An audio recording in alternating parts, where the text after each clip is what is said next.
in the 21st century. Hard-working people working hard for you and me. Moving higher, time and time again.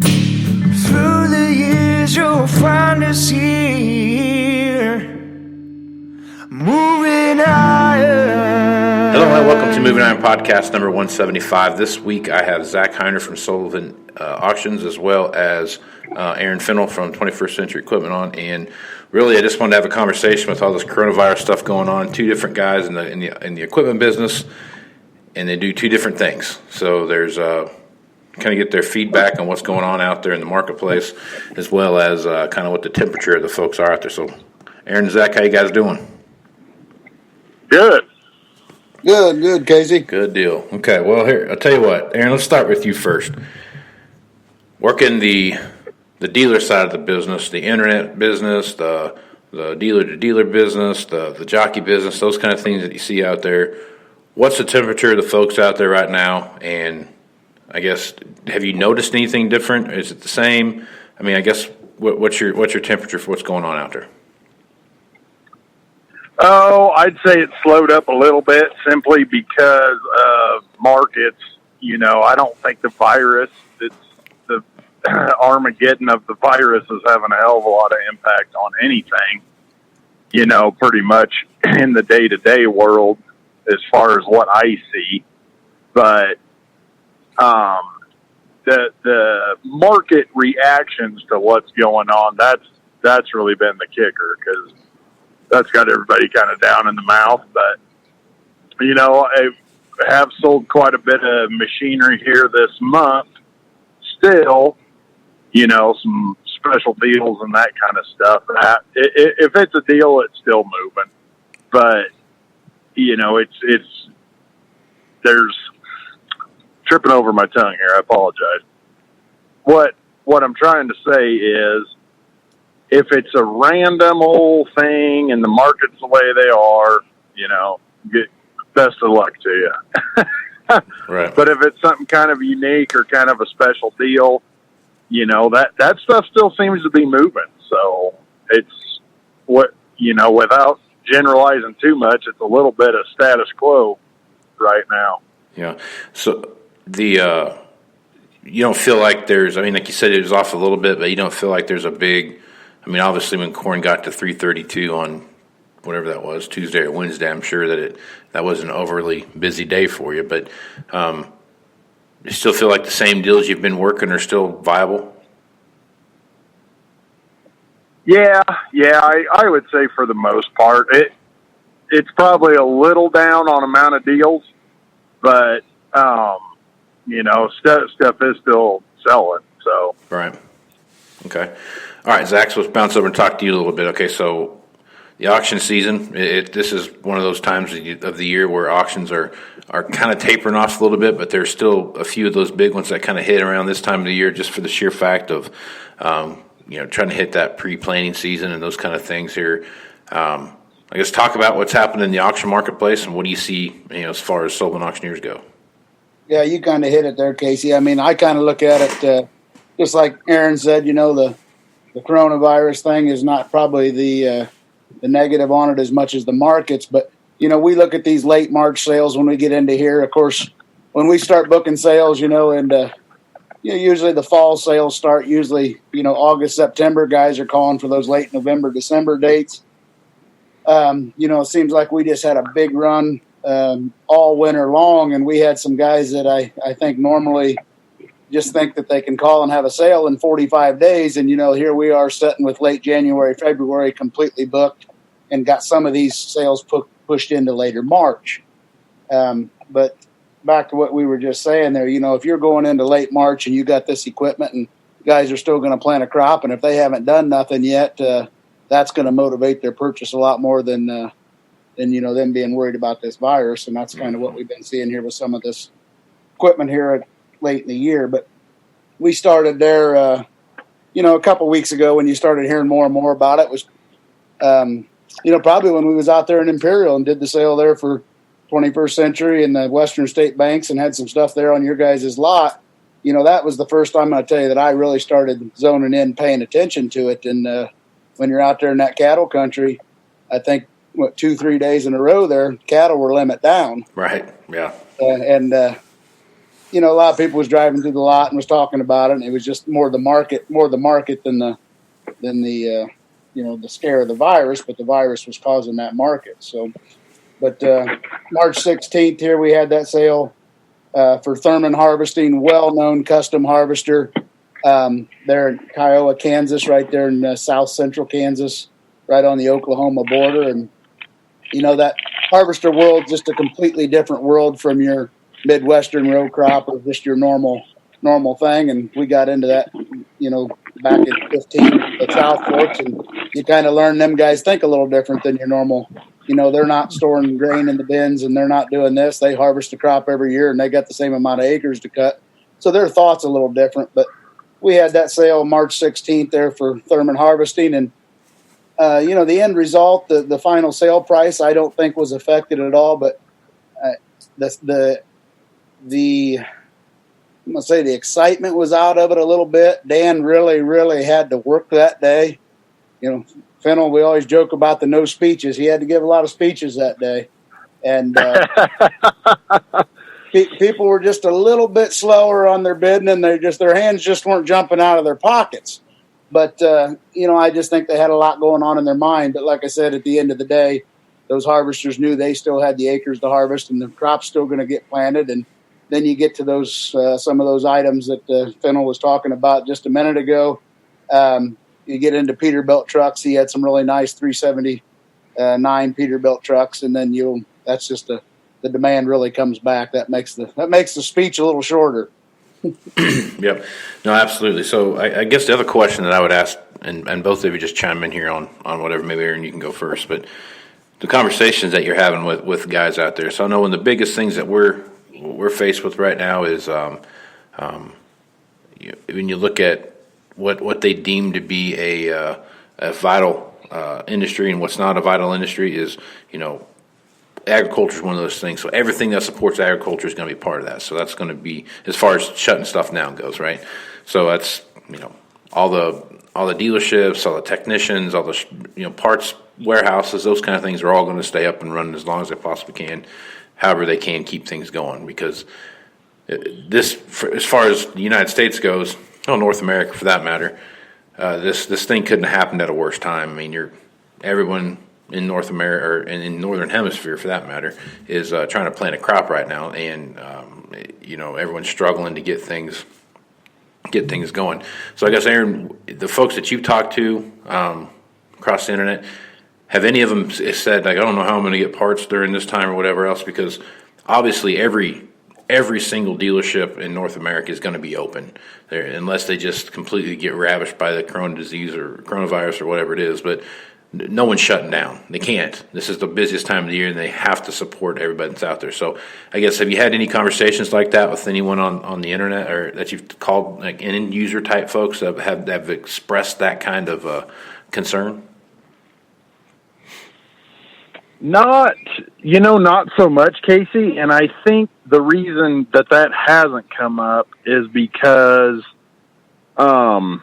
just for the fact of what you said, in ag, we gotta keep going. We can't just sit here and wait it out, unless, like you said, unless you're ravaged by the virus, from a dealership level or any kind of ag supplier.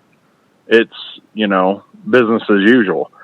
I went to the feed store the other day, business as usual. The only things that I have really seen is, like in small town America where, it's kind of ag first. Banks are, doing more, the lobby's closed, doing drive-through, that kind of thing. Mm-hmm. But, and then like your coffee shops aren't coffee shops anymore. They're a takeout business, and that kind of thing. Yeah. But in talking with customers, it really hasn't been, other than, a smart ass comment here and there about toilet paper shortage, and that kind of thing. Yeah. There's really, I have not had a conversation with anybody about worry or despair or any of that kind of shit. It's everybody's kind of like, well, that's wonderful. It's probably going to make it a little more difficult, but we got shit to do, so let's roll. Yeah. Yeah. I mean, that's the same. Like I said, flip side of the business. We're in a little different end of the business, but the biggest comments, you hear it time and time again. Every time something like this happens, whether it's a H1N1 or all this stuff we've been through before, you hear about the farmers and they're resilient and they adjust and they adapt and move on. Well, you take that last week with something that we did basically first time ever. We've done a few online only sales. You guys have talked about this in the past on your podcast. That Sullivan's kind of really prides themselves and pushes ahead that the live auction with the online bidding and best of both worlds, and why not offer it that way? It's a little bit more work for us, but we believe at the end result, the seller gets the best price.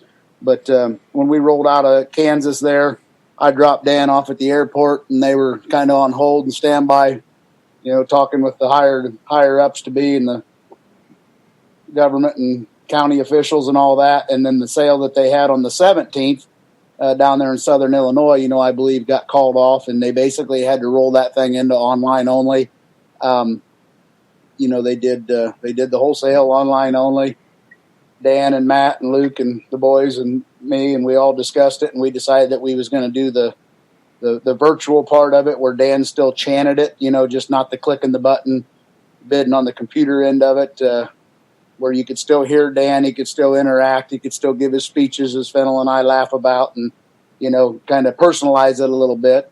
But the bigger question, the bigger concern, the farmers is how do I pay? They weren't being negative about not bidding that way. It's how do I pay? How do I get my invoice for the new guys? And those meetings that we had as a company, Dan right away said, we're going to pay the internet fee. We're going to take that proxy bid fee that gets charged us, and we're also using the Equipment Facts platform now, bringing as many bidders as we can to the sellers, and we're paying that internet fee. And I think there's a couple other auction companies that followed suited with that afterwards. But once again, it's costing us a little bit of money, but we're doing everything we can do and helping our sellers out in this situation. But I guess the end product here, after having 3 or 4 sales like this, we've got along really good. We've got good feedback. Farmers are adapting. They're doing what they need to do. Back to, like I said, we're buying the equipment. They're moving on. And, you get some people that tell you they're not going to do it that way or whatever. And we kind of make a little joke. We call them yard birds. Same kind of guys that come to the sale and stand there all day long and never bid on anything anyways, But the end users, the guys that are still making the world go around, are still doing their thing. Yeah. No, I think that's that's kind of the sense that I'm getting. I think there's a sense of, I think that people are scared. I think people have a not necessarily scared of getting the coronavirus or whatever else that might be, because the overwhelming majority of farm country is just got a handful of cases here and there type of thing. It's nothing like what you see happening in like Washington State or California or someplace like that, where there's so many more people. I mean, I think we're out here. I'm going to jinx this real quick, but we're out here in the Panhandle of Nebraska, and there's I don't know of any cases anywhere. We've had a scare or two, but we haven't actually had it yet. So, but just south of us in Colorado, and then there's quite a few down there as well. So, I mean, I guess what's the, my kid's school just got canceled today till May 1st. So, or not canceled, but they're not going to go to school. They're going to do some online stuff and that kind of thing. But, it's kind of the same thing. What do you have out your way, Zach? Is it what's the temperature? What's the cases like? Are there a lot of cases in your area? There's, and I'm not going to quote exact numbers, Casey, because like I said, I haven't been watching the media. I know there's several counties in Indiana, and I think maybe the total numbers less than 100, I believe. But like I said, I've been the one that's kind of turned the TV off on it. But there is several cases in Indiana. And And then I know I did hear something on the radio the other day, the couple of the deaths, but they're the older people, the elderly people, you know. Right. But they did the same thing with the schools. They started and it was out for just a couple weeks, and then now we got a updated email just the other day that the kids are out till I think first week of May there, and they're doing the e-learning, they call it, at home, which is a good way to drive your wife nuts, I can tell you that. Yeah, I hear you. I hear you on that one. So yeah, I mean, it's like I said, when I was out there the last 3 weeks, I was traveling out there quite a bit, getting ready for that Thurman harvesting sale, and my wife was calling me and telling me about the grocery stores and the way people were here in the Midwest. I live just north of Indianapolis, northern Indiana, rural area, but yet still close to the big cities. Yeah. And I told my wife I went to the grocery store in Alva, Oklahoma, and I said, business as usual. You got toilet paper, you got everything, So I think it's the same way throughout the country. Yeah. So what are you seeing up around, around Alliance, Aaron, up in Chatham? What do your boys' school schedule look like? Well, I seen, as I was shutting down at the farm today, I seen they tweeted out that May 1st thing again too. So yeah. They're gonna, and they actually would much rather be in school than this patched together thing. Yeah, no, I think you're probably right. And I tell you this, they might not admit it, but I know how good they are at following through. Yeah, which unfortunately is genetic. That's my fault. But they would much rather be in school and get the lesson done, on with life. Right. Instead of this is due and do all this e-learning stuff. That's just kind of, God bless them. They can stare at a screen for 23 and a half hours a day. But if it's actual learning, that's a whole different ballgame. So, right. As far as Alliance, go ahead, Zach. I think on that e-learning stuff, they forget about some of us. Even here in the more populated Indiana, our rural internet's not the best, and that's the biggest battle on some of it. We have out here is the internet. Yeah. Oh yeah. Yeah. I've been working on these 5 problems for an hour because that's how long the internet takes. Yeah. But I know, as far as supplies and stores and stuff, Alliance is 9,000 people and it's a big railroad town. So we're not, just all 100% ag related in Alliance, and Chadron's a college town, so you got little variance there. And, the difference between, say, Alliance and Bridgeport's 1,500 people and 40 miles away. I was at the grocery store in Bridgeport on Thursday. Everything was perfectly stocked. I was at the grocery store in Alliance yesterday, and, they got toilet paper, but it's one per household, and cheese slices and all that was out, and milk was not that bad, but right. You can see some effect in town. Right. Yeah, it's a little crazy everywhere, I guess. So what's your has anyone said to you, Aaron, or Zach, either one of you, when you're talking to either bidders or buyers, either one that you're talking to, have either one of them said that, I'm not going to buy anything, I'm just kind of do this, I'm going to get through planting season this year, and I'm not going to update what I planned on updating? If I was going to, I was going to trade my used piece in on a used piece, I'm going to wait to see what happens till after harvest is done, or till after planting season is done, and then see where we're at. Has anyone said that to you, either one of you?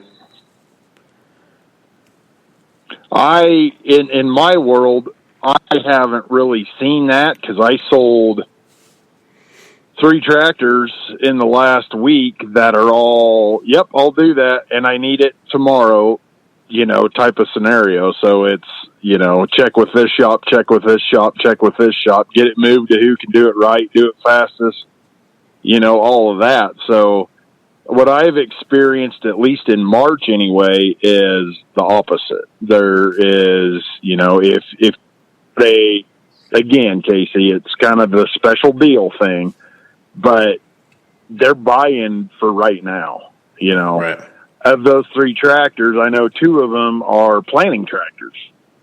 Here we are, middle of March, tail end, last third of March now, and guys are, hey, yeah, I'll take it. Let's hurry up and get it through the shop and get it over here because it's go time. Yeah. So I have heard through the year, since the first of guys, let's see what happens with these markets. Let's see what happens with trade, which would be markets 1B, I guess. Mm-hmm. And let's see, just what happens with everything. And then maybe once we get the crop in, then let's address a combine, harvest needs, sprayer needs, that kind of thing. But, as hot as auctions have been, the number of auctions that have been, which Zach can testify to, the amount of, retail, wholesale that we've moved as a company, stuff's still moving, man. Yeah, no doubt about that. Things are the last 2 weeks, we put out a list of equipment that we're, taking slow bites at. I thought would take for a while, but we've sold almost 70 pieces off that list. You know what I mean? In the last 2 weeks, that's all it's been out. So there's no lack of adventure out there when it comes to people looking for stuff. So there's no right. doubt about that. Anything that we've had as far as things slowing down doesn't seem to be kind of rearing its ugly head by any means, but there is some caution to what they're doing, but some guys have made their decision that I'm updating this tractor period to end, or I'm updating this combine, or getting that new planter, or whatever it is. They've made that decision and they've built it into the year as far as what their budget looks like, and they're moving forward with that, and that's, God bless them for doing that. That's what you should be doing, and doing that. So what are you seeing, Zach? Well, when you said it there, you made the decision. I've always, when I'm doing a proposal on somebody and we're talking about auctions and talking about this, and back to when we're pushing for the live auction, which is what we believe we do best. Now we've had to alter some things in these times, but I always tell everybody, your number one thing, you got to get them here first. And when we're doing a live auction, we encourage them to come. You get a guy there is no different than, like you said, they made the decision. Once they make the decision in their mind, they're going to do it. That's one step closer to doing it. They drive to the auction, they come to the auction, they're that much closer to doing it. So the first thing's getting the mindset of doing it. And I think a lot of these people think there's opportunity here now. There is some opportunity here now, so they get it in their mind they're going to do it, and then that just makes it a lot easier from that step on. But like Fennel said, what I am noticing here, literally right after the sale's over, the phone's ringing. Hey, I bought that tractor, or hey, I bought that tillage piece or whatever, and who do I need to talk to? Do you guys got anybody that does trucking? And of course, I have several trucking companies that we recommend and use. And back to just matching up to what you guys said, the guys are ready for it. They need it. They waited till now, or into March here, and they don't have a purchase. And that equipment, a lot of that equipment is going in the field. And you talk to those trucking companies, and they're not slowing down either. They like these fuel prices, though. That's the one plus side to all this. Everybody likes the fuel prices. Yeah, there's probably going to be some. Too bad they couldn't forward contract their prices now. What you see happen. So, yeah, it's a lot of crazy stuff going on out there. Zach, is anyone that you've talked with at all? Anyone that was looking at maybe doing a sale later in the year in that May, June, July time frame? Have any of them had gotten cold feet or anything like that, or is everyone still just? It just feels like no one's doing anything different. Like this is still like if you woke up yesterday and didn't realize the coronavirus thing was happening, you wouldn't know any different by looking at what's going on in ag. No, and I Casey, I think everything we do that we're very proactive, and we stay in communication with our sellers every step of the way and let them know what's going on. And that's just not in the times we're in now. That's in the past. We just kind of keep our sellers in the loop, what's going on, what we're seeing, and you don't want them to be surprised with anything. So when we had a meeting and we talked about this stuff, we all, hey, reach out to your sellers. I got 3 contracts signed for August sales right now, summer sales. Reached out with them, talked to them, told them what we were doing for these current sales coming up, keeping them in the loop with the results and how we're getting along. And of course, they're in the driver's seat there. We want our sellers to be comfortable with everything they're doing. So if I have a seller that's got an August sale and they're not comfortable and they want to, if we're still doing the online only thing come August, and this thing's still out there, I'm going to leave it up to them and let them decide if they want to go ahead with that. But from what we're seeing and the results we're seeing, I would encourage them just keep pushing ahead and keep doing what we're doing. But no, I haven't had anybody, to contact us and want to pull the plug on something by no means. But we're kind of at the point right now. We kind of got a gap. We got a few more sales coming up here into the first week of April, and then we break on those equipment sales into coming into late June or August. And I think we're going to reassess and see where we're at there and move ahead. After that. But most everybody, they might be a little concerned, but they're not nervous. I mean, they're not wanting to cancel and pull the plug on things. Yeah. So when you're looking at the auction market now, Zach, and you see what's being sold out there, is there anything jumping out at you that says, "Hey, this is different than what I've seen in the last 3 or 4 months," or is that still we still seeing the same stuff we saw early this late 2019, early 2020, where we've seen the 12, 13, 14 model stuff that's just struggling to be anything other than what it is, or is it? Are we seeing something else pop up here and there? No, I mean, it's pretty much just status quo. I mean, I jotted some notes down here before we talked, Casey, but we go right down through this last couple of weeks of sales, and I mean, your pre-def, your right kind of tractors and your right hours and everything are still setting records. The March 17th sale was the very first sale that we had online only that we're talking about down there in Southern Illinois. They had some 8,400 mechanical front deers. Everybody knows the 8,400 tractor. Everybody wants them. Now, these ones were carrying some hours. They were 6,500, 7,000 hours, but still a lot of life left in those tractors, and those tractors sold really well. Of course, they didn't set records with those kind of hours on them. But then you go March 19th, we had the 378 Peterbilt trucks, and then you just go right down the line with all these next sales. But the one that they had over there in Monmouth, Illinois, Machine Repeat did a thing on it the other day. You had 3 record prices there, and they all were by a mile, but it was just the right kind of equipment, the low-hour, farmer retirement stuff that we've talked about for years, the same trends that we've seen. But we're not talking record by $1,000 or $2 there. I mean that one, the 240 Magnum there, 16 model. That was a record by 27,000. Right. So, and same thing, you go back on a 7110, highest one in 4 years, and just a same kind of thing we've seen, but it's almost like the gap even gets farther apart there as far as the price highs. I think the equipment's probably the main reason, low hour and the right kind of stuff. Yeah. Aaron, anything different on your end that you haven't seen, that you're seeing pop up that's new, or has it been pretty much the same? Yeah, really pretty much the same, quite honestly.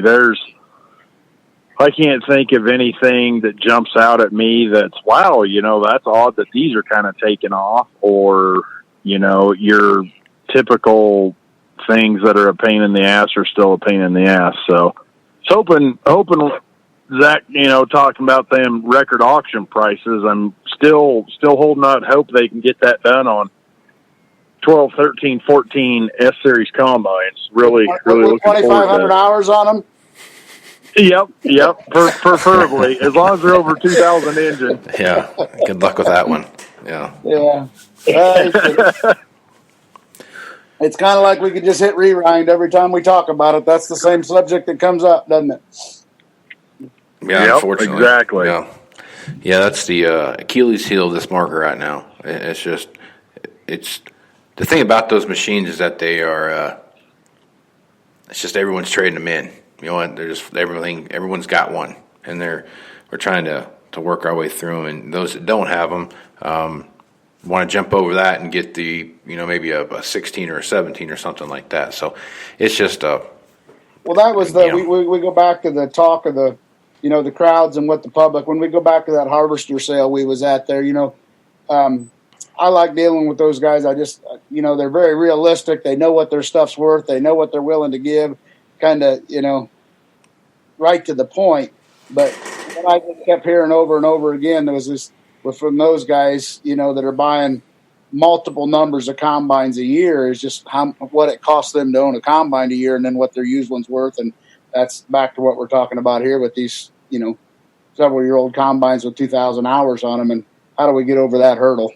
Yeah, no doubt about it. There seems to be a fair amount of that going on. And what do you do? What do you do when you got something like that? So it's a crazy thing. Looks like Aaron fell off the line here, but we'll get him back on here. But it's a struggle every time we do stuff, and there's all kinds of things. There's always a new struggle out here in the farm equipment business, because it all revolves around what's happening in the farm equipment or the farm market, the farm market anyway. So whether it's cattle prices or commodity prices or coronavirus, whatever's out there, everything's driving the market. And the one thing about the U.S. farmer and rancher is that they got to keep going, and there's nothing out there that can slow them down, other than death, it feels like. So it's one of those things where my hat goes off to them every year. They get out there, and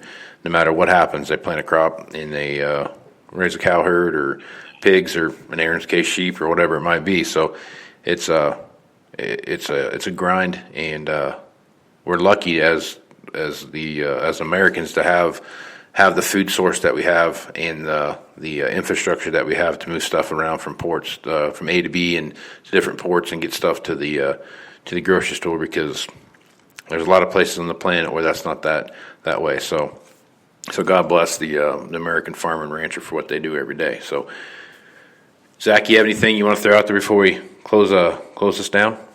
No, I said it's just we'll kind of keep it Casey and see what we're doing, but I guess we're very optimistic, and I've had several people that I talked to throughout the country, and if a guy's positioned fairly well, and a lot of these guys tell me there's a lot more money to be made in a downswing than there is an upswing. So I think there's a lot of opportunity there. People that see it, and people that are in the position to be able to do it. And I think 6 months from now, that might be what we're talking about. Some people that took advantage of some things and did some things, and like I said, we're staying positive on it, and the market sure is backing that up and showing some positive numbers too. Absolutely. Aaron, you got anything else you want to put out before we shut it down?